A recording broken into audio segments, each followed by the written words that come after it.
This podcast is sponsored by nobody.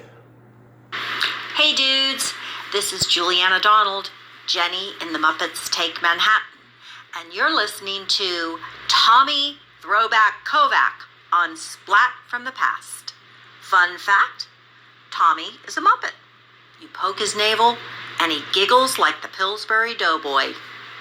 Hey dudes, welcome to Splat from the Past, the only 80s themed horror sci-fi show where things can get totally radical. Now today I will be welcoming Jeff Breslauer. Man, this guy is an actor, a puppeteer, an author, a writer. I guess an author and a writer is pretty much the same thing. And I'm going to be talking to him today. He was a puppeteer on the Muppets Take Manhattan, celebrating its 40th anniversary. As a lot of you know, I'm friends with Juliana Donald, who's been on the show several times. And I've talked to the guy who stole Miss Piggy's purse in Central Park, Gary Takan. So he will be my third guest, I guess, from the Muppets Take Manhattan. And he also was the Humane Society guy in the Muppets at Disney World. And he was also the photojournalist in Police Academy 5 Assignment Miami Beach. I actually remember him from that movie very, very well, in a very funny little scene there. And he guest starred on Wise Guy, Superboy. He was in Joe Dante's Matinee. He's done a lot of great stuff. Even worked with Linnea Quigley in a movie called Dead End. And he wrote a kid's book called Abner the Clown. I mean, he is a Renaissance man. It's going to be a great talk today. I reached out to him back in 2020, never heard back. Thank God for Greg Moffat, of all people, the kid and Robot Monster. They happen to be friends, and so I commented on something that Jeff commented on, and voila, we made the connection. So it's going to be a great conversation today. Also tonight, I will be dropping Ask Tommy number 5, where I answer frequently asked questions from listeners and guests, so keep your eyes peeled. So yeah, here is my interview with Jeff Breslauer.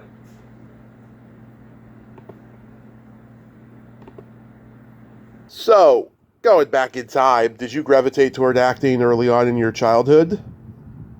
Well, when I was a kid, I always say that I was the only 6-year-old on my block who knew who Jack Klugman was. Mm-hmm. I always just gravitated toward television and movies and entertainment like that. Yeah, so and it was encouraged. My grandmother and my mother both encouraged me in the arts. Yeah, so did you do school plays and community theater and all of that? I did community theater after I left school. Mm-hmm. As far as doing plays in school, no. The only funny story is in my 6th grade class, we did a reading of Casey at the Bat. Mm-hmm. And there was one line in the movie, in the poem, where someone dies at second and Barrows did the same. I was Barrows. Mm-hmm. So basically what my part in the whole poem for the school play was to get out of my seat, and when it says, and Barrow did the same, I collapse and die on the stage. And then I get up and I sit down for the rest of the poem. That was my part. Not exactly a part I could sink my teeth into. Mm-hmm. But that's the way it is. I mean, even back then, I saw the politics of the theater. Yeah. It sounds like Shakespeare. It sounds like a tragedy.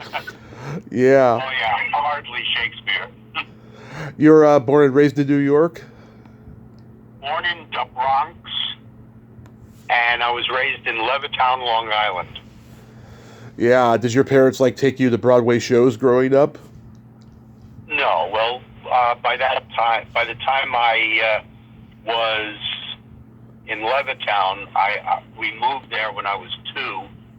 My birth father never moved in with us, so it was me, my mother, and my grandmother.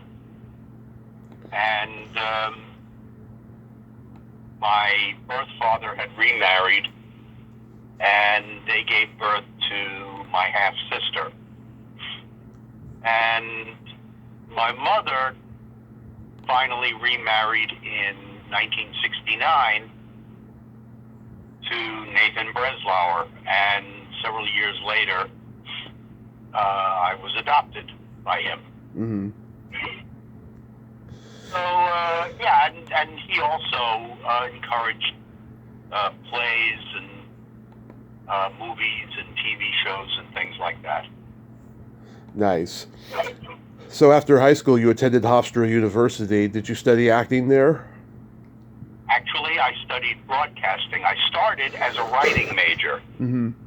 which is interesting because life has come full circle. That's what I'm mainly focusing on now. Mm-hmm. But I studied broadcasting, and I did some voiceover work and some announcing on the radio, and did a little bit of study for the Hofstra radio station. At that time, the call letters were WVHC, Mm-hmm. the voice of the Hofstra and Hempstead community. Oh, yeah. Yeah. Did you have any classmates there that went on to become names? Well, there were certain people who went a little bit before me. Uh-huh. Like Billy Crystal? Well, he actually did a show at Hofstra, and he wound up calling up on stage someone who played my father in the Hofstra alumni theater group Mm-hmm. production of Carousel. Right. So there was that one little connection. But as far as from the radio station, I guess one of the more, there were 2 DJs that I know of who cut their eye teeth on VHC. One was Dan Ingram. Yeah. Yeah, the announcer on HBO back in the 80s. Yeah. And for the people in Pennsylvania, I guess it would be, I think it's Pennsylvania, I guess it would be John DeBella, Mm-hmm. who recently retired. There were some people who did have careers in radio and television and working for places like CBS, ABC, NBC, those kind of places. There's one woman who was there when I was there. Her name is Sue Zizza. Mm-hmm. And she is she has a company called Sue Media. Mm-hmm. And what she does is she does a lot of radio plays. Right. She has people doing radio reenactments and original plays, and it's been going on for about several decades. I think it's been going on for quite a long time. She's been getting awards and really making a name for herself. It's really good. I'm very proud of her. Yeah, one of the people that I've interviewed that went to Hofstra I can think of offhand is Zane Busby. Did you know her? No, didn't know that name. Yeah, she was an actress in the 70s and 80s and directed. Now she's an advocate for Holocaust survivors. Very funny, quirky force of nature, I'll tell you. Yeah, we had several of those. I guess from the theater department, one of the most famous, well, there were 2 famous ones. No, actually 3 famous ones. who came from Hofstra's theater department. I guess one of the most famous is Francis Ford Coppola. Oh, yeah. He was around the 60s. In fact, the first time I did Fiddler on the Roof for the Grey Wig, which is the Hofstra alumni group, Yeah. the guy who played Tevye in that production Mm-hmm. was a guy named Al Pasuelo, but he was on the football team and everybody called him Tank because he was built like a tank. Yeah. And he was coaxed to be on the stage by young Francis Coppola. Mm-hmm. And I guess two of the other ones who came out of Hofstra who were quite famous, one was Lainie Kazan, Right. who's known for My Big Fat Greek Wedding and others, Yep. and Robert Davi. Robert Davi's great. Oh, yeah, The Goonies, License to Kill, lots of good stuff. Right, and Die Hard. Die Hard. He was Special Agent Johnson as opposed to Agent Johnson, no relation. Yeah. So then you studied at HB Studios. Did you have any classmates there that we would know? Yeah, well, as a matter of fact, and I guess one of the more, I went to HB Studios and I seem to have wound up in classes with the offspring of famous people. Uh-huh. One woman that I knew at HB, her name is Sharon Kellogg. Okay. Her father was John Kellogg. Of Kellogg's Frosted Flakes. No. Oh. not that John Kellogg, but he was an actor who usually played a villain. Okay. He did like 4 episodes of The Adventures of Superman. Mm-hmm. He was Major Cobb in 12 O'Clock High with Gregory Peck. Yeah. He was in Johnny O'Clock with Dick Powell. Mm-hmm. He did a lot of one of the things that there was a movie called Violets Are Blue. Mm-hmm. It starred Kevin Kline and Sissy Spacek. Oh, yeah. Well, John played Sissy's father. Okay. So he's been around for decades and decades and decades and decades. He's done a lot of work. He was a wonderful actor. Never got the A-list status that he deserved. Mm-hmm. So there was that, and wound up taking a class. And who else was in my class? But Ray Sharkey, was he there? no, he wasn't. He wasn't in that class. Not with me. Okay. Francisco Quinn. Mm-hmm. Anthony's son. Yeah. And he's no longer with us, unfortunately. Yeah.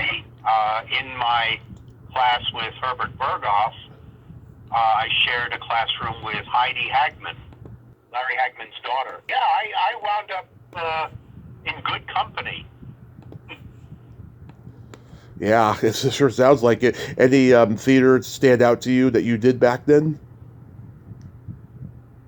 Well, I did a lot of theater once I graduated Hofstra. As soon as I finished that, and I set my sights on acting, I went to HB Studios, and while I was there, I did a lot of community theater because I was still, learning the business and learning performance art and getting my stage legs, as it were.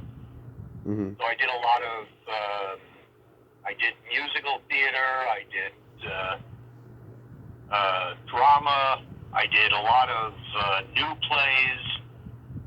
So, and I always believe that don't only study one technique. I mean, there are so many different acting teachers out there, and of course, studying at HB Studios, two of the greatest were Uta Hagen and her husband, Herbert Berghoff. Right. But, there's also Sanford Meisner, Lee Strasberg, Stella Adler, William Esper, who teaches the Sanford Meisner technique. Right. so many different actors and acting teachers. But what I would do is I would take classes with various actors learning different techniques. Because my feeling was an acting craft should fit the individual like a custom-made suit. Mm-hmm. Because what works for one person won't necessarily work for the other. Right. Whatever tool works, keep it, put it in your toolbox for your use. If it doesn't work, put it aside.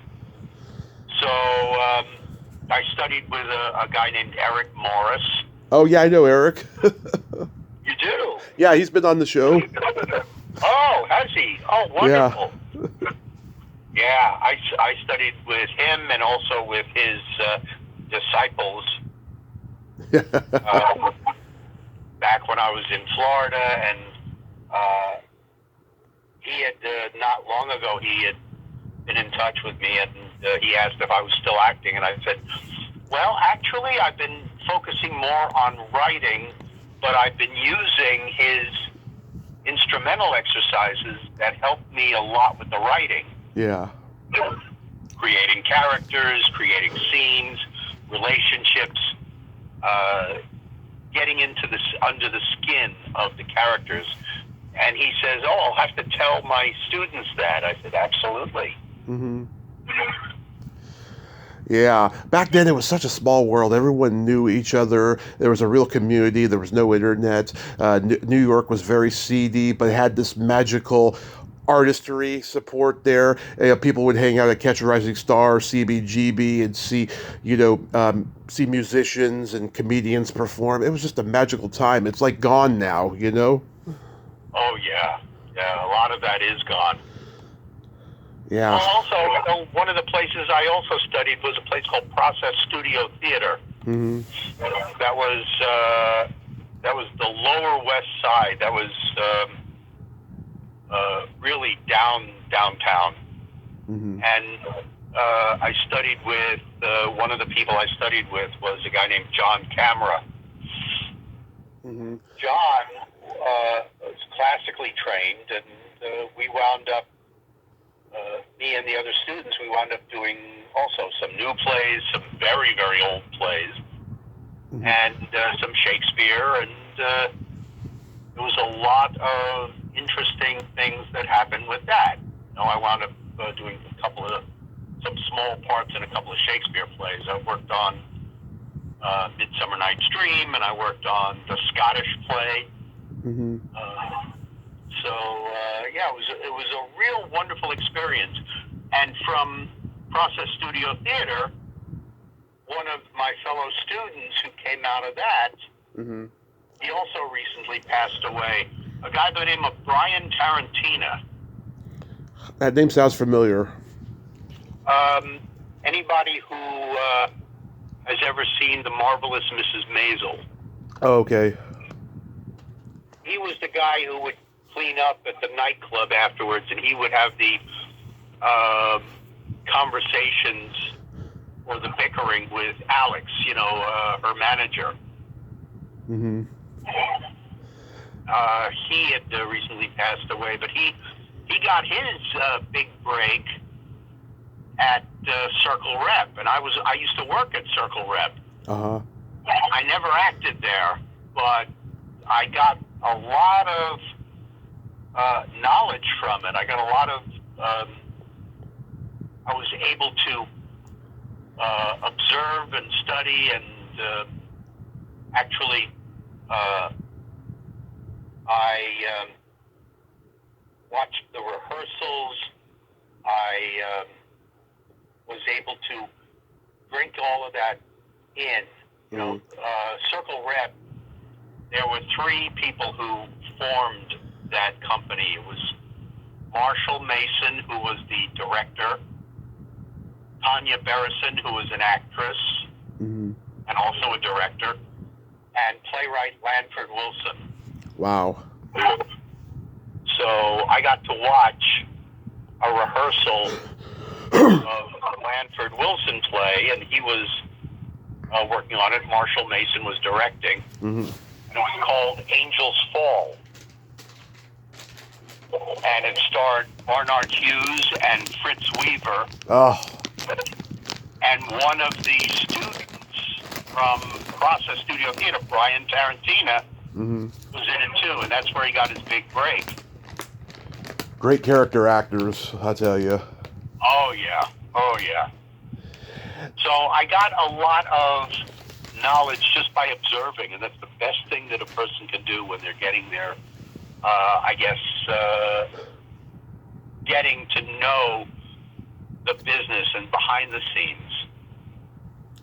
I mean, one of the other wonderful things at Circle Rep, I got to see a one-man show directed by someone I also took acting class with, a woman by the name of Eleanor Renfield. Mm-hmm. She directed this one-man show, and it was actually Johnny Got His Gun by Dalton Trumbo. Oh, yeah. And the guy who played Joe in the one-man show was Jeff Daniels. He played Joe, and it was a brilliant performance, a brilliant play, and brilliant direction. I got to usher the show, so I got to watch several performances. It was really a learning experience. Oh, that's so awesome.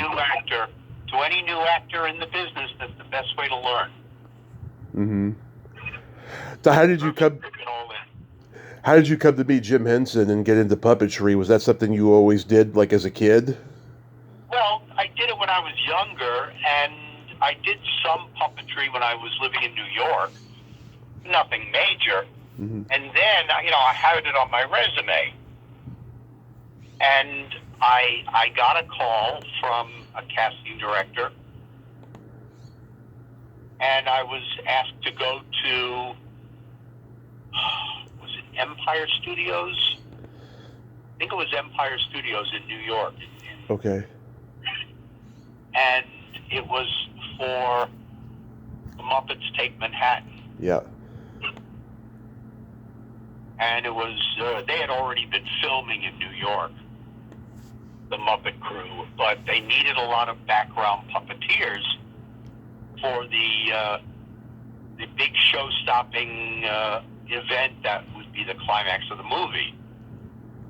And I don't know if you've seen the movie. Not only have I seen the movie, I've seen the movie 100 times since I was about 2 or 3. I love the Muppets Take Manhattan. It still makes me cry, and I'm almost 41. Okay. Do you remember the wedding scene at the end? Yes, of course. That especially makes me cry to this day. Yeah. Well, I was in the pew with manipulating 2 dogs. Mm-hmm. And if you were to look from where the stage was, and if you look out into the rest of the church, mm-hmm. I was audience left. Okay. You wouldn't see me, but there were 2 dogs. I think I was right behind Beaker. Okay. And if you know anything about the pews and the floor of the church were raised, mm-hmm. so that the puppeteers could be lower than ground level, and we would have our puppets up there. And of course, we had the doves were in their cages, and everything was waiting. And Piggy had hired a real priest instead of a fake one because she wanted to marry Kermit, and Right. And everything. Now Frank Oz was directing that scene, that whole sequence. But, and here's where it gets surreal. Uh-huh. Now, when we're sitting on our little chairs, picture an office chair, but without the pole that gives it height. Mm-hmm. So it's basically the chair on the casters. and we're sitting on the chair, and there's a little monitor. We each have a little monitor in front of us, so we could see what the camera sees. Now, Frank was directing that sequence, but it wasn't Frank that was directing, because he was also doing double duty, because he was manipulating Fozzie Bear in that scene. So actually, the scene was directed by Was it Jim? Well, Jim was working Kermit. Now, here's where the surreal part comes in, because all the direction that Frank would give came through the bear. So we had professional cameramen, professional lighting people, professional sound people, professional gaffers, professional everything. I mean, you had decades and decades and decades of professionalism with the crew. And they were all taking direction from this little brown bear who tells bad jokes. Yeah. The puns. Yeah. Yeah, and it was just so weird, because we're watching this. Because all of a sudden, Fozzie will say, "All right, cut, back to one." And everybody will go, "Okay, yes, sir, yes, sir." And what? It was the strangest thing. But it was such a wonderful experience. I remember when we were first ushered in to behind the sets to get to where we were going to be placed. Yeah. And there are a number of puppets, just lying around waiting to be used if they're going to be used. And there was a table, and I hope I'm not destroying anybody's magic here. But there was one table that had like 4 or 5 Miss Piggies in different outfits, and they were just lying on the table, and it sort of looked like, and there were puppets lying around, and it sort of looked like a Muppet version of the train scene in Gone with the Wind. Yeah. With all the bodies just lying around, and the camera's pulling back and seeing all of the bodies lying around there. So it was just a surreal experience, but I absolutely loved it. One of the greatest things about working for Henson Production is the atmosphere of fun. Just permeated everything. Jim Henson was a force to be reckoned with. Oh yeah. And I mean, he liked the money, yeah, but his main thing was, come on, let's have fun. Let's do something interesting. Let's create. And he never had to go out and search for puppeteers, because they all flocked to him. It was really something. And then years later, moved to Florida. I wound up getting a call because Henson Productions was there, and they were going to do the Muppets at Walt Disney World. And I was also, auditioning again to be a background puppeteer. And I wound up getting it because I auditioned with a penguin. And it's a matter of making him dance and lip sync. So I thought that was easy. And the guy who auditioned me and who watched the audition was Kevin Clash. Oh yeah. And he said, okay, we can use him as a background puppeteer, but I need to have him, I need to use him for something else too. And they said, oh, okay. So I wound up with 2 contracts on the Muppets at Walt Disney World. I was one of the background puppeteers, And at some point or another throughout the entire shoot, I got to work with all of the Dr. Teeth band except for Zoot, the sax player. Mm-hmm. But not only was I one of the background puppeteers, but you actually see me in a scene with Ralph the dog.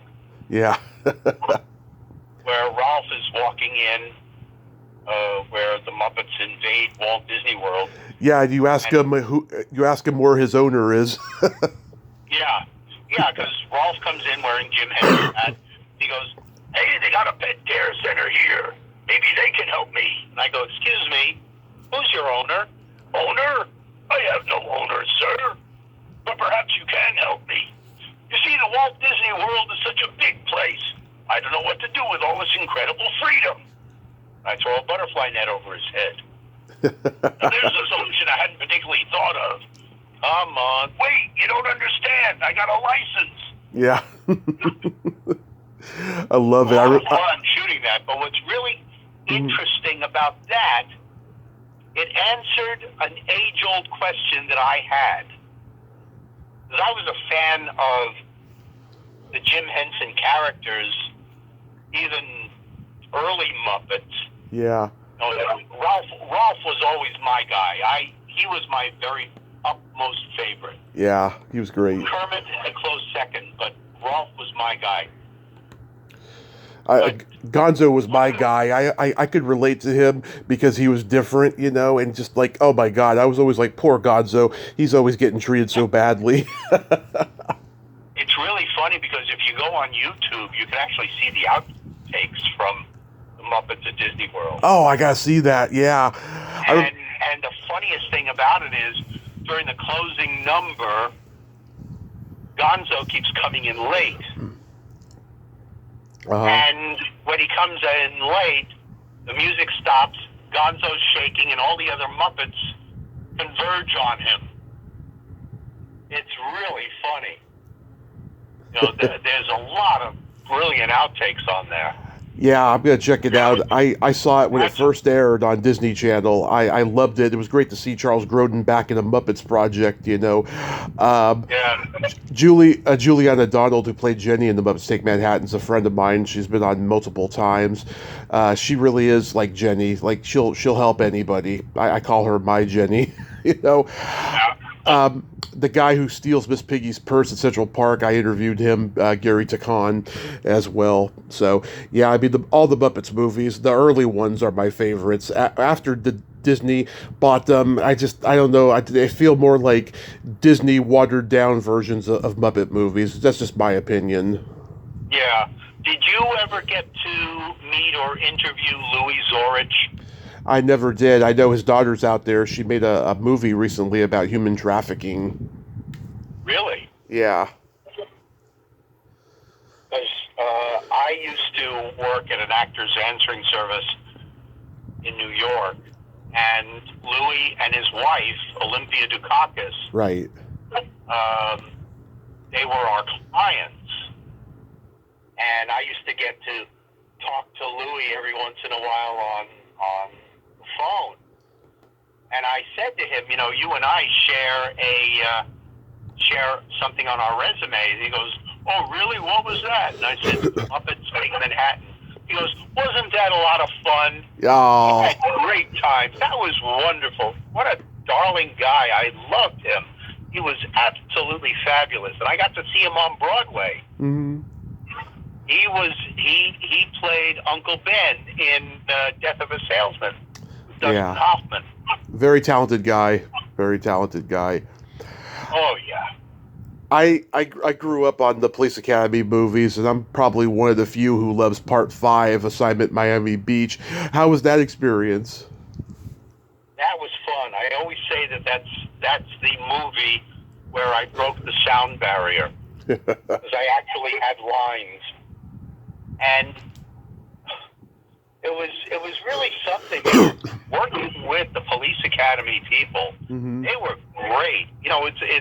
It's a shame that I never got to work with Steve Guttenberg. I'd met him later on. Yeah. But I never got to work with him. I never got to work with Bobcat. But I got to work with, G.W. Bailey was in the scene I was in. I wound up with several lifelong friends from that. One, of course, was Michael Winslow. Yeah. What a character! He's great. I mean, one of the funniest things is when we broke for lunch, we shot our that whole sequence was shot at the Fontainebleau Hotel in Miami Beach, Mm-hmm. and we had this whole buffet lunch, waiting for us. Mm-hmm. And we broke for lunch, and we're all standing in the line, and they're scooping out from the buffet, from the chafing dishes and everything. And Michael would go behind some of the people, and he would do the sound effects of whatever they were scooping onto their plates. Mm-hmm. So if somebody was scooping out mashed potatoes, you'd hear him in the back going, and they'll be all of a sudden looking around. It's like, what the hell was that? And Michael would have this big grin on his face. Man, Yeah. he was really unique. Yeah. Really unique. But He's haunted with those noises. I don't know how he does it. I mean, he is just so talented with those sound effects. I mean, they're eerily dead on, Oh yeah. He calls himself a voice-instrumentalist. Yeah, that's a good description. It's absolutely hilarious. Yeah, but Another person uh-huh. who I wound up having a lifelong friendship with was Jimmy Hampton. Uh-huh. Oh yeah, great guy. I heard. I interviewed his widow, Mary. Oh yeah, she's a darling woman too. Yeah. But it's funny, when I first met James Hampton, I've been a fan of F Troop for years. Yeah. And he was sitting in the waiting area, and he had these, I guess they're almost like the Benjamin Franklin half glasses. Mm-hmm. He had him perched on his nose, and he was playing one of those old version video golf games. Yeah. Before you had him on your cell phone or anything like that. Because this is back in '87. Mm-hmm. And he's sitting there and just looking at the golf game, and it was my turn to play the news photographer. And I do the scene, and when I get the picture, Yeah. The script says thank you, and I'm supposed to leave. Mm-hmm. Well, I was excited, and I ad-libbed a little bit, and the first thing that came out of my mouth, I have no idea why, but I said, perfect, great, that's a pip, that's wonderful, and I leave. And if you listen really carefully, you can hear that. Yeah, I've interviewed Archie Hahn. He was also with the scene as one of the henchmen. Right? Yeah. Along with Tom Kuchalakis. Mm-hmm. But when I finished, I go back to the waiting area, and Jimmy Hampton is still with the golf game, but he is looking over the tops of the glasses, Mm-hmm. and he looks at me and he says, "That's a pip." Because I haven't heard that line since Jack Oakey. And I said, I don't know. It just came out of my mouth, and that's all there is to it. I love it. But if you watch the movie again, if you see my scene, if you listen closely, perfect. That's a pip. That's great. Thank you. Yeah, I gotta go back and watch that now. You did. Yeah, I mean, it was the my first big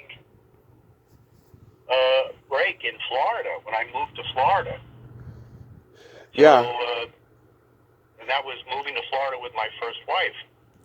So it worked out really well. I met a lot of fine people. The guy who played the police commissioner. Oh, yeah, George R. Robertson. No, it was... Commandant Lassard was George Gaines. Lassard was George Gaines, yeah, but when I first come on the scene, I go, Commissioner, can I get a picture of you congratulating Commandant Lassard? And Dan Fitzgerald says, of course. And that's when I hunker down to take the picture. Mm-hmm. But the guy who played the commissioner was Dan Fitzgerald. Oh, okay. Yeah, I know who you're talking about. He was one of the guys who was a member of the Professional Actors Association of Florida. Mm-hmm. So I wound up becoming a member there, too. Did you become friends with David Graff on this set? With who? David Graff, who played Tackleberry. Oh, yeah. I know his widow, Kathy. She's been on several times. Oh, yeah. And I got to talk a lot about David with Leslie Easterbrook. Yeah. I mean, I just adore that woman. Yeah, she was lined up to come on here when I first started the podcast, and then something happened, and I never heard from her. Hopefully someday I'll get to talk with her. Oh, absolutely. She's a doll. I love her. She and I absolutely miss and adored Marion Ramsey. Oh, yeah, she was so funny. Oh, I just loved her. So, I met a lot of... Bubba Smith was great to work with. Yeah. It was just absolutely wonderful. Janet Jones was gorgeous, of course. Yeah, I didn't get to talk with her. I got to talk with Matt McCoy, though. Yeah. You did some episodes of Superboy. I used to watch the show when it was on. I haven't seen a single episode since, but I remember when it was on. Like, how was that experience? That was a lot of fun, too. I did one episode per season of the Gerard Christopher Superboy. And the first one, I only did voiceover work. This was after Stuart Whitman was gone? What? This was after Stuart Whitman was gone? Well, I thought that he was Jonathan Kent throughout the series. Okay, maybe he wasn't in the episodes you were in because I don't see his name. No, he wasn't. Okay, then that's what happened. Yeah, I never got to meet Stuart. But the first one that I did voice work for was Mr. and Mrs. Superboy. Mm-hmm. And the guest star in that episode was Richard Keel. Oh, yeah, Jaws. Yeah. And he played this huge imp from the fifth dimension, and he was chasing after Mixius Biddleick. Mm-hmm. And the scene, they called me in. The scene was already shot, but there was a problem with the voice of one of the actors, and they needed me to dub over, dub his, dub his voice or... ADR? Yeah, it's ADR, something with that scene because nothing was done.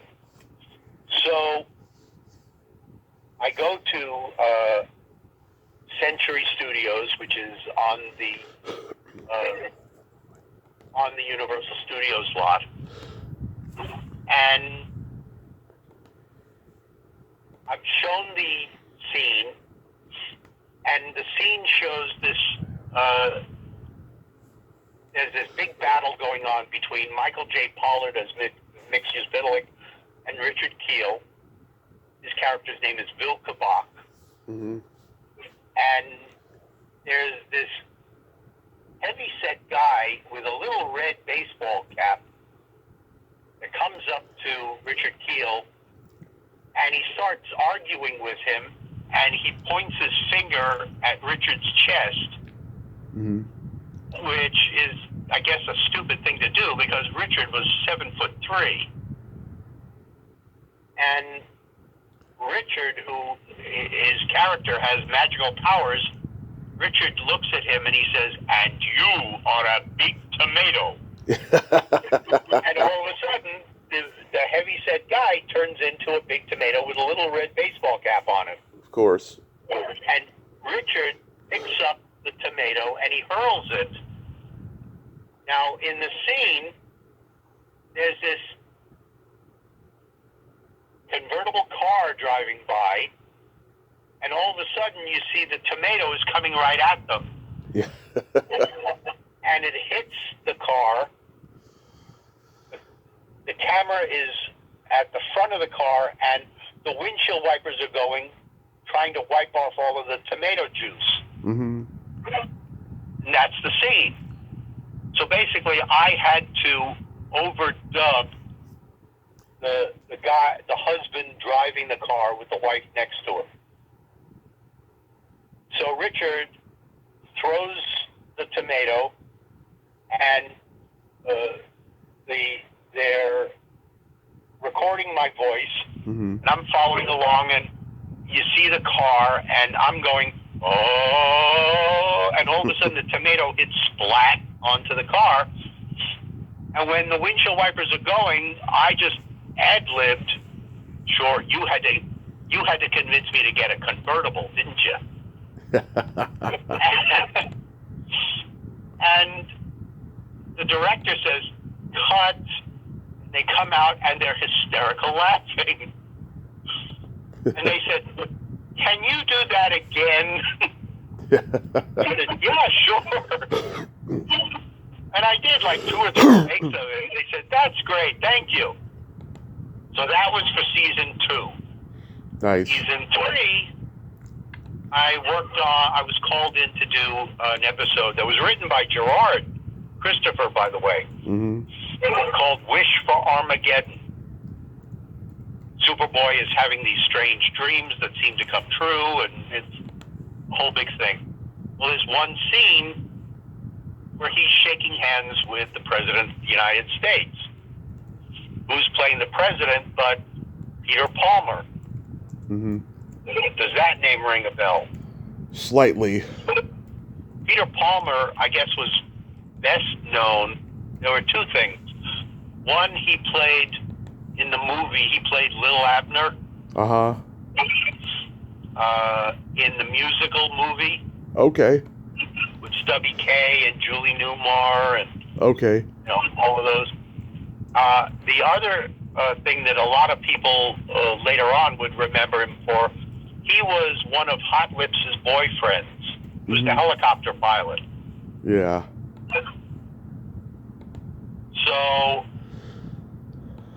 I got to meet Peter. Now, when Peter is shaking hands with Superboy, and I saw them filming this, it harkened back to my years of reading comic books. Because Peter, when you look at him, especially back then, I think he's gone now, Mm-hmm. he looked like he could have played Jack Kennedy. Right. Now, back in the early 60s, there was a comic book where Superman is shaking hands with John F. Kennedy. Mm-hmm. And it looked like the same angle, the same everything, but it looked like this time Superboy shaking hands with the president who looked like Jack Kennedy. So it harkened back to the comic book. So that was a good thing. My part in that episode was to interrupt them shaking hands. I was a Marine colonel, and I say, Mr. President, the cabinet is waiting for you. Mm-hmm. Oh, okay, and that's the end of the scene. Well, when I finished that, I said, okay, well, there was that. So I got another paycheck. I went to see the scene, and when the episode aired, they sliced my part out. Oh, wow. So you see him, you see Superboy shaking hands with the president. It cuts to the next scene. I went, oh, well. So then I get a call for season 4. Yeah. This time, I wound up being an alien who poses as a cop. Okay. Now, I went there not knowing who else was it, aside from Gerard and Stacy and Robert Levine and, that whole group. Mm-hmm. I didn't know who else was in the cast that day. But I get my call sheet. The call sheet has who's in the episode and what scenes are going to be filmed that day and what wardrobe is needed, what makeup is needed, any special effects. Yeah. It prepares you for that day. And I'm scanning over who is in the episode, and all of a sudden my eyes bug out and my jaw hits the floor because I'll be working with Noel Neal and Jack Larson. Nice. I love... I'll be working with Lois Lane and Jimmy Olsen. Oh yeah, I heard you say in a previous interview you knew the original Jimmy Olsen and Lois Lane from the George Reeves Superman, right? That's them. Yeah. And I was just flummoxed. I was just, oh my Lord, look who I'm working with. Yeah. Well, I spend a lot of time, if you've ever been on a TV or a movie set, a lot of it is hurry up and wait. Yes. So I got to spend a lot of time just shooting the breeze with Noel and Jack. And they were absolutely darling people. I just absolutely loved them. They became lifelong friends up until they passed. I've been an extra in things. Yeah, a lot of waiting, I can tell you. Oh, yeah. And it's so funny because Jack was very up on people who performed in The Adventures of Superman. Mm-hmm. And because I was also an aficionado of the series and a great fan of the series, Yeah. I knew about a lot of these people. And I got to tell Jack about Don Kellogg, because he was on the series also. Mm-hmm. But I would be talking to them, and all of a sudden Jack would turn to me and he would say, how do you know all of this? You weren't there. and I said, I was there in spirit, Jack, believe me. Yeah, I get that every day myself when I talk to people. Oh, yeah. Oh, that's so awesome, though. I love Joe Dante's Matinee. I think it's his most underrated movie. How was that experience? Oh, boy. It was fun working with, not only working with, but auditioning for Matinee. Mm-hmm. That was one of the most fun auditions I've ever had. Because what I did, I got to work in the audition with another actor. And this one was Peggy O'Neill. Mm-hmm. Peggy was the blonde who keeps poking her head in. Mm-hmm. Well, we did the scene, and Joe Dante was there at the audition, and he says, just have fun with it. And I looked at Peggy, and Peggy looked at me, and we're thinking to ourselves, okay. So he says, remember, this takes place in the 50s, so you can mug all you want. Yeah. Now, that's like a free ticket to a candy store for me. So we just went crazy with it, and we just had the blast of a time. To this day, when I speak to Peggy, she says, we both agree that auditioning for Matinee was probably our most fun at an audition that we've ever had. And we both looked at the other Bijou actors, Colette Picoult, Molly Canole, and Timothy Bass. They became lifelong friends of mine, too. Nice. And did Peggy. Peggy does a lot of voiceover work. How about Swamp Thing? Swamp Thing was interesting. It was my first foray into special effects makeup. Mm-hmm. Because I had to play a 200-year-old man looking for the fountain of youth. And I auditioned, and what did I wind up auditioning with but the monologue, that I give in the episode, believe it, magic, that whole thing, explaining to Will, the Swamp Thing's friend, what the whole thing about Aqua Vitae, and he so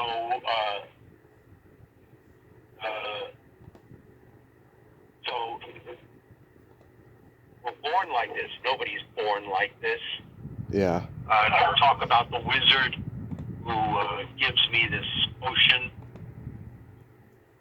and finally, when I booked it, it was I had to, before the Christmas holidays, I think it was 1990.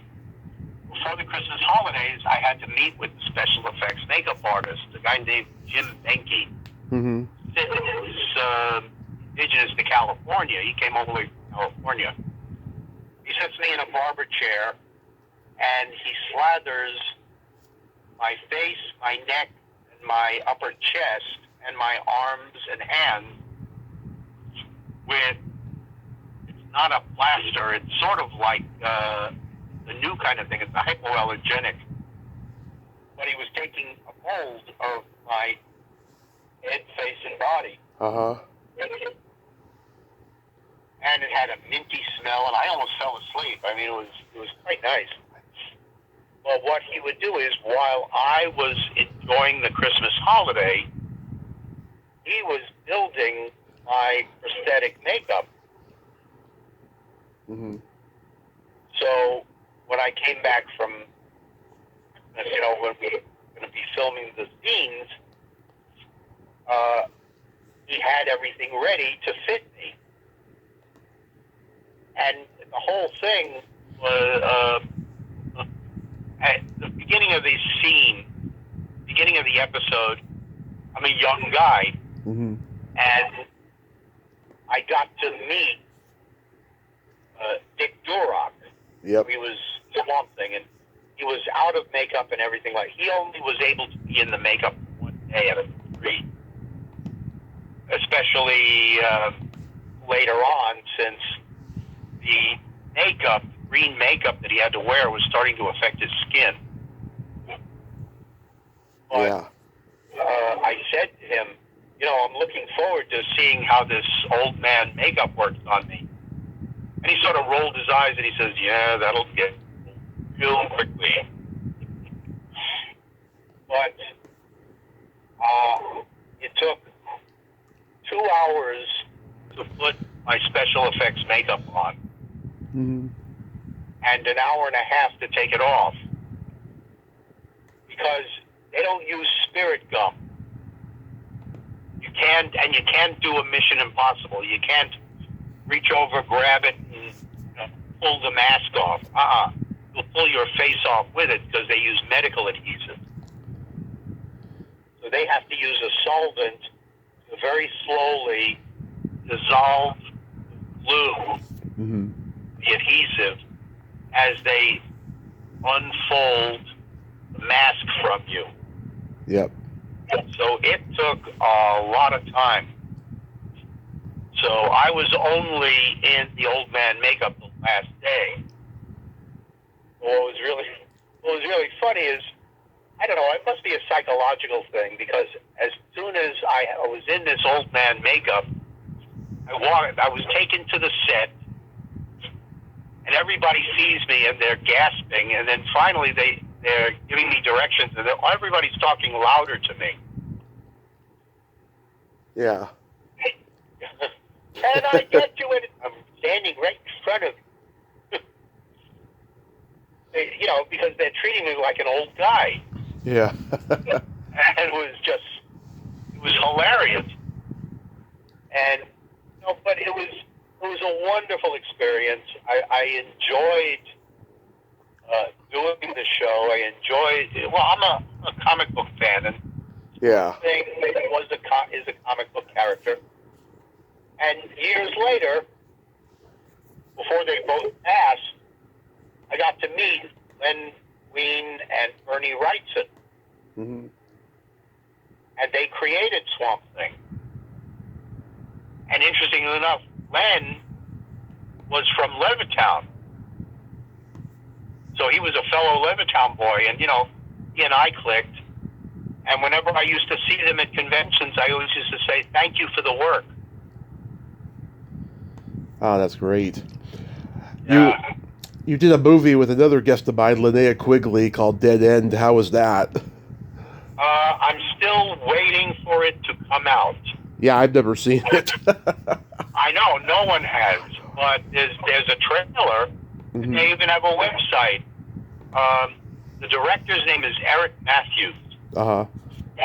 And Eric, at one point, I did a convention. It was, I think, the first Bionicon in Mm-hmm. Florida. And one of the guests, I was one of the guests, and one of the other guests was a guy named Denny Miller. Mm-hmm.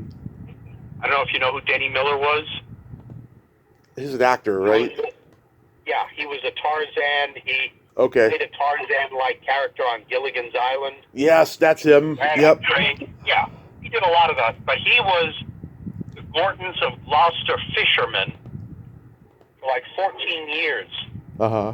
When you see the old Gorton's fisherman commercials, he would be in the yellow slicker with a long gray beard, and he would talk about the whole whatever Gorton's of Gloucester was selling that time. But he did it for like 14 years. Wonderful actor. Mm-hmm. And I got to be in one of his commercials. Right. I was one of the dads in his skillet fillet commercial. And it was nice because when I finally got to share Bionicon with Denny, his assistant was this guy, Eric Matthews. Uh-huh. And Denny was able to had a copy of all his Gorton's fisherman commercials. And mine was one of them. So I have the Gorton's commercial. And about a year or so later, I'm doing, I think it's MegaCon in Orlando. Yeah. And who comes galloping up to me but Eric Matthews? Mm-hmm. And he says, I have a booking for you on this Saturday, and you're playing a zombie. I said, is it a SAG movie? He goes, yes, it is. I said, then you got me. So it was for this movie, Dead End. And I found out that I'm working with Linnea Quigley, Mm-hmm. which is something, you know, I happen to also know Brink Stevens. Yep, I know Brink too, and Michelle. Yeah. I never met Michelle, so I'm missing the trilogy. Michelle and I text each other dirty jokes like once a month. We're that close. Yeah. Tell her that someone who knows both Brink and Linnea is looking forward to someday meeting her, Yeah. so that I can complete the triangle. Yeah, well, Linnea's interviewed me for her a documentary that's still not out yet. She's been on here 3 times. Unfortunately, we had a falling out because sometimes that's the nature of the HorrorCon people. But she is no doubt the queen of Scream, and I will always fight that. I love her on screen. She is just so fantastic. But it was, I wound up on Dead End. I wound up with 2 gigs on that. I was, as I call him, a corporate necktie zombie. And I get shot pretty quickly. Mm-hmm. but I'm also the voice of the President of the United States on the radio. Mm-hmm. So, and I've been in touch with Eric, and once in a while with Linnea, and he showed a print of Dead End. The only thing that was missing is some of the special effects. So he needs to get over that hump and get the film completely finished, and then it'll be out. Yeah, I hope so. I mean, it sounds like it's pretty good. Yeah, it's supposed to be like a sequel to Return of the Living Dead. Okay, yeah, I love that movie. That also starred Linnea. Of course, she's the girl trash who dances on the grave naked. You can't forget that. So do you still do the cons? I haven't lately. I've been concentrating on writing. I've been writing during the pandemic, when we were all shut down. I wrote a stage play that was based upon my mother's story. Yeah. You wrote a kid's book. It was called Abner the Clown. Well, the children's book, yeah. Abner is also... I now have a new publisher. Mm-hmm. And he's going to be republishing Abner, and I also sent him the getting the text of the sequel. Mm-hmm. It's going to be called Hey Abner, What's a Hero? So it's a brand new children's book. I also just sent him an early draft of my professional memoirs. So everything that we've been talking about should be in the professional memoirs. Oh, good. How far along are you with it?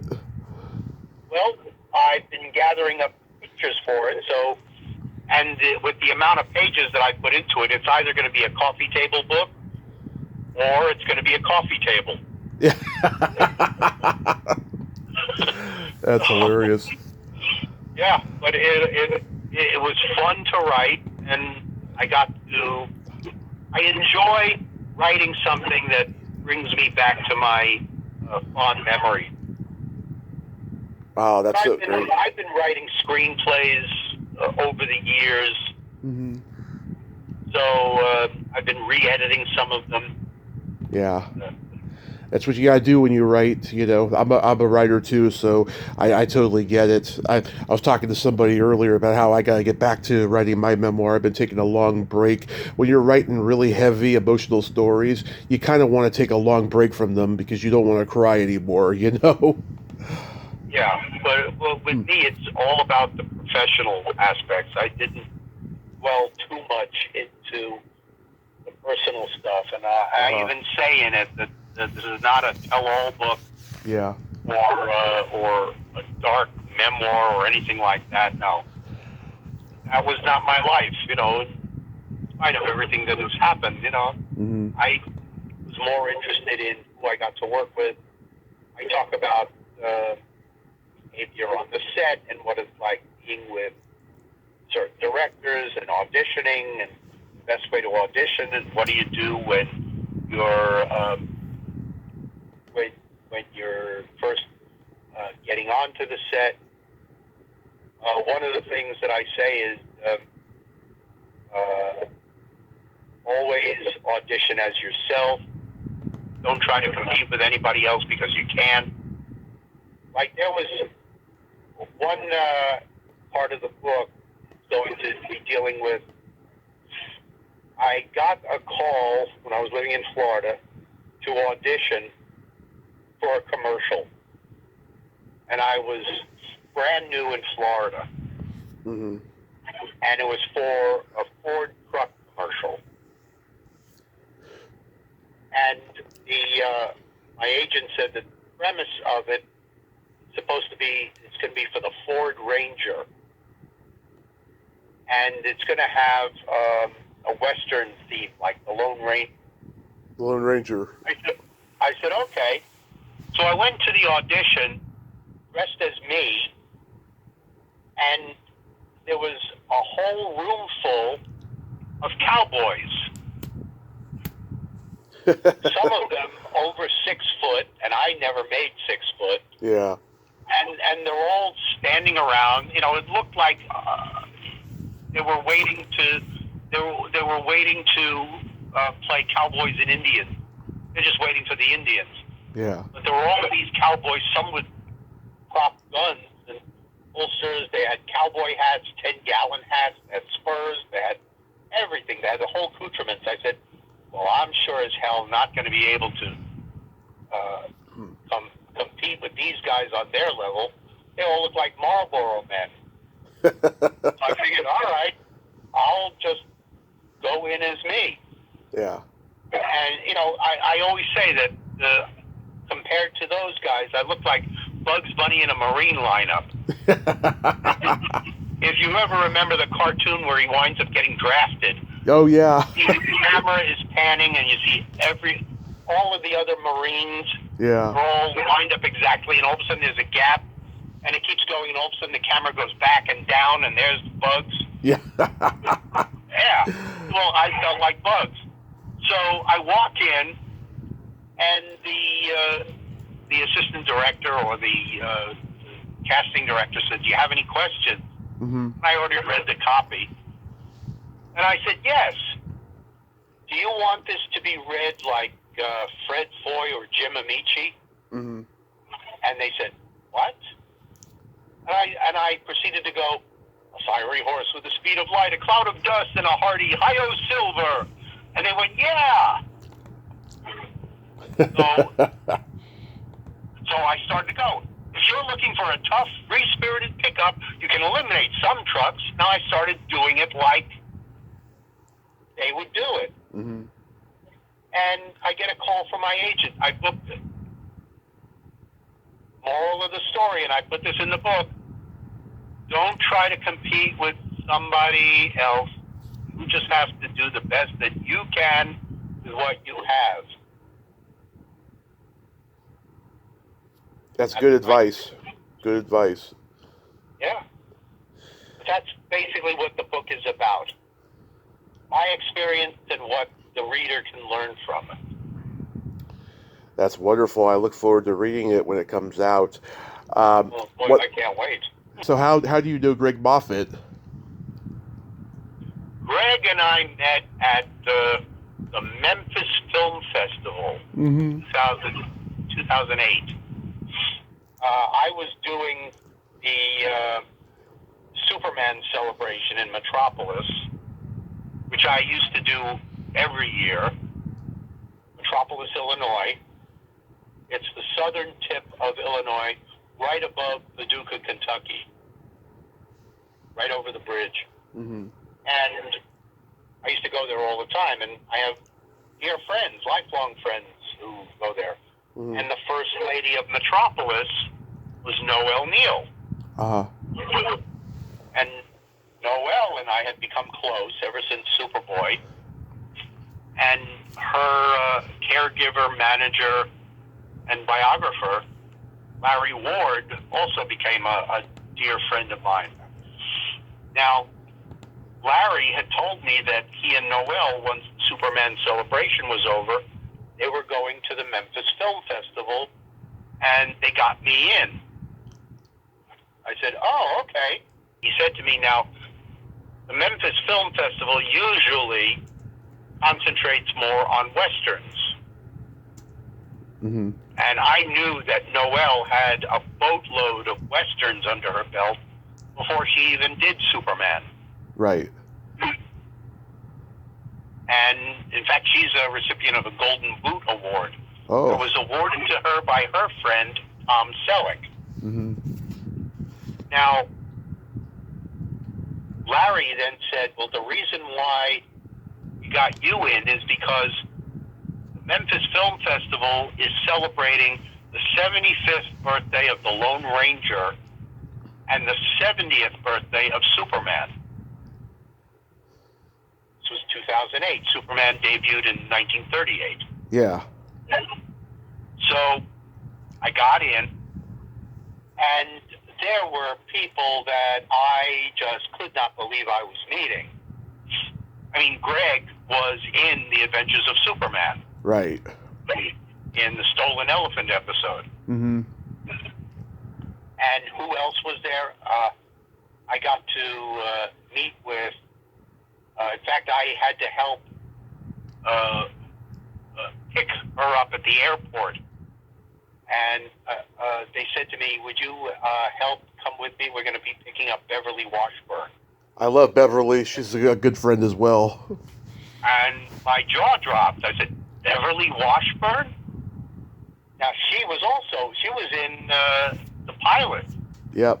She was in the Mole Men, Superman and the Mole Men, or The Unknown People, depending upon the two-parter of the movie. She was an old Yeller, too, in Star Trek. On Star Trek, Spider Baby.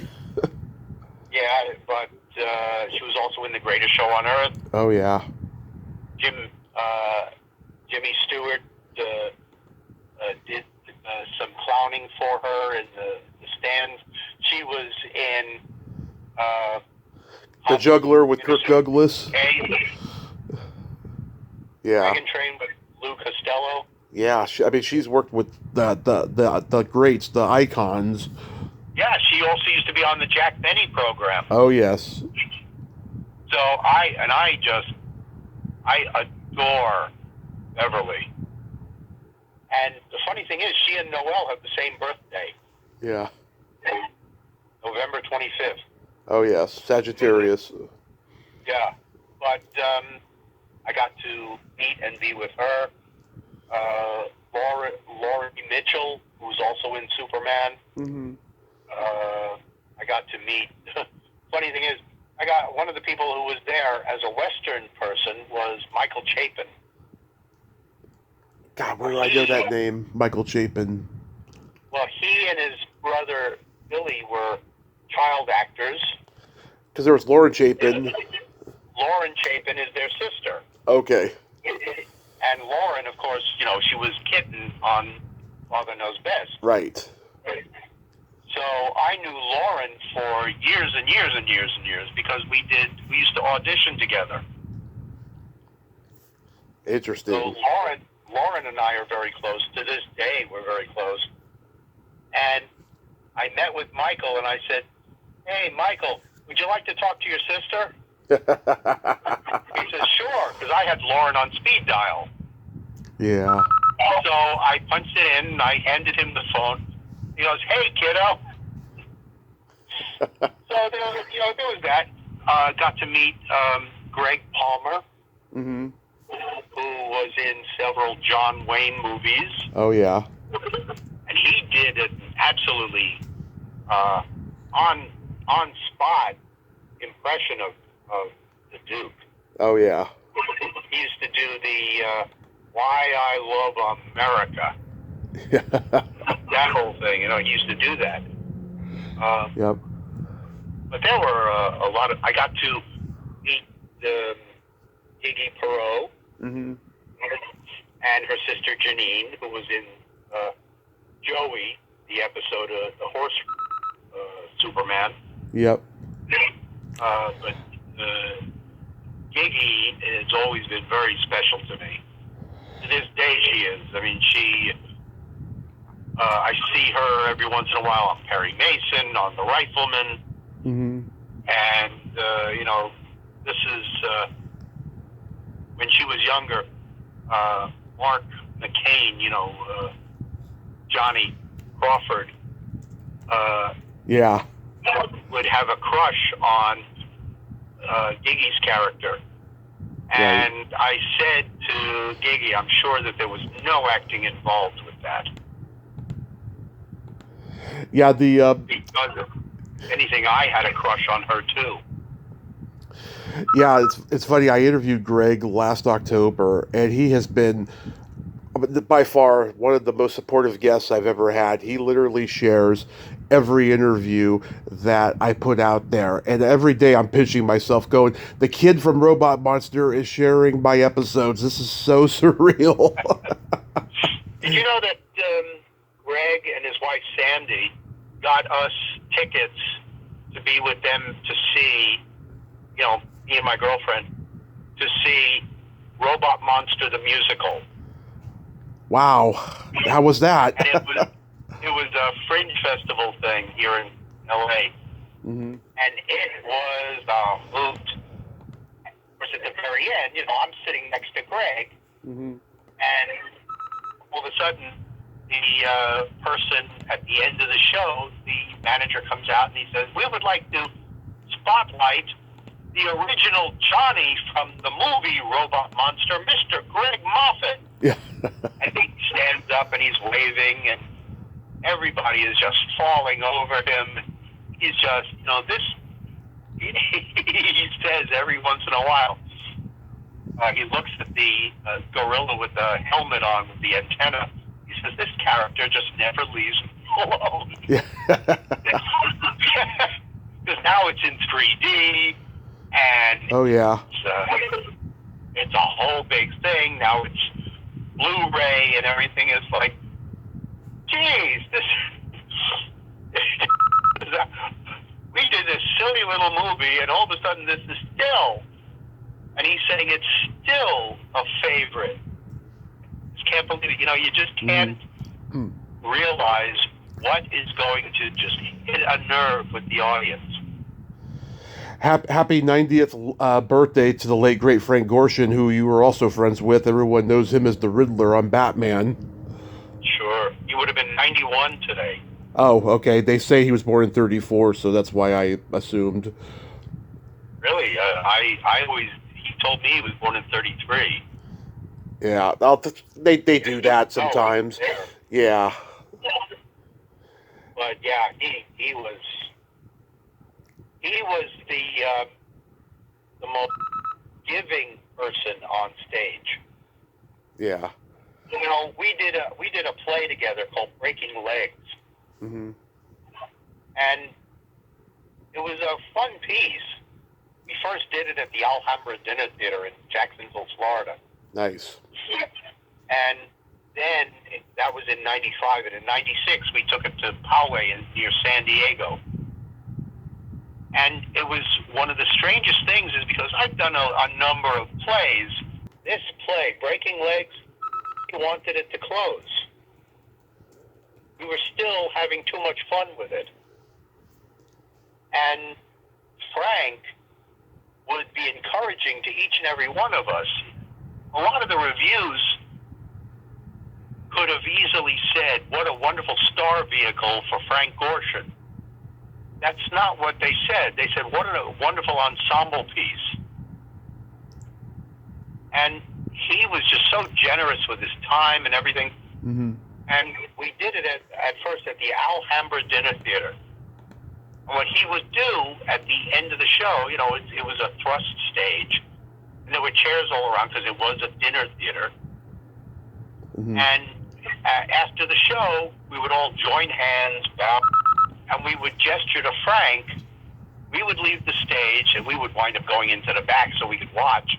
And he would do 30 minutes of his Vegas act for the audience just because. Just to try out new material, just to give the audience an extra thrill. And, he was a master impressionist. Mm-hmm. And he would do things that everybody would be falling on the floor laughing. Kirk Douglas and Burt Lancaster. Right. Yeah. And he did this one thing where he did a 4-way gunfight. Uh-huh. All by himself. On one side of the Western Street was Burt Lancaster and Kirk Douglas, and on the other side of the street was Marlon Brando and Jack Nicholson. Mm-hmm. And Burt Lancaster and Kirk Douglas were arguing with each other about who had the whiter teeth. Marlon Brando kept getting distracted and looking at his fingernail. Yeah. And Jack Nicholson would be, "What are we going to do with all of these people here, Kimosabe? You got to come up with something." Yeah. And it was just hilarious. And he would do Peter Lorre, and he would talk about how he got into doing impressions. But he would start out he would say, it's great to be here at the Alhambra Dinner Theater, or to nothing. People would be laughing. He said, no, it's true. You look at the directions, you go on Beach Boulevard, come to nothing. And right next door is the Alhambra Dinner Theater. And he would do these, he would break the fourth wall. Yeah. And he would just, people would be rolling because he would acknowledge anything that would steal focus. Like, he was in the middle of a joke during the Vegas act after the show. And while he was telling the joke, all of a sudden somebody in the kitchen in the back dropped probably a basket full of pots and pans or whatever. There was this huge crash in the back. And without missing a beat, Frank looked over and he goes, and stay out.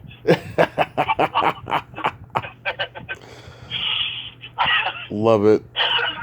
And there was another time where, you know, the stage was pretty close to the front tables. And there was one night where we're doing the show, and there's two women who are seated at one of the tables, and one of them kept moving her hands and arms very quickly. And it turned out she was pointing to the other person, because the other person was deaf. Yeah. So she's signing, and it's a little distracting trying to have a conversation or doing something on stage where out of the corner of your eye you're seeing these arms flailing up and down. Yeah. So, you know, but we managed to get through it. Well, at the end, we take our bows, we gesture to Frank, we go in the back, and we're watching Frank do his Vegas act. All of a sudden, right in the middle of the joke, he stops what he's doing, he looks at the woman who's been signing to the deaf woman, and he says, I didn't say that. That's not what I said. You're telling the joke wrong. And everybody's laughing because, you know, he doesn't read sign language. Yeah. He stops and he's looking at the woman doing the sign language. He goes, no, you're telling the joke all wrong. Love it. Love it. Jeff, thank you so much for coming on today and sharing these great stories. And I'm so glad we could finally connect. I hope you have a great rest of your day and be safe out there. It's my pleasure, Tommy. It was great to meet you, and I'm glad we had a chance to finally connect. I am too, sir. You have a great day. Be safe. You too. Be well. Thank you. Bye-bye. Bye-bye. Well, there you have it. Jeff Breslauer. Ain't he a cool dude? Oh, my God. What a character. Great stories there. Oh, my God. I was just so enthralled at how much of a zealot he is in this business. You know, he's met all these iconic people, become friends with them, as I have, you know, in the world of podcasting and little teeny tiny show business ventures otherwise. And I can't wait till his memoir comes out. I'm so happy. Well, until next time, this is Tommy Throwback Kovac saying there's no shame in living in the past because the present sucks. Later, dudes. Together again.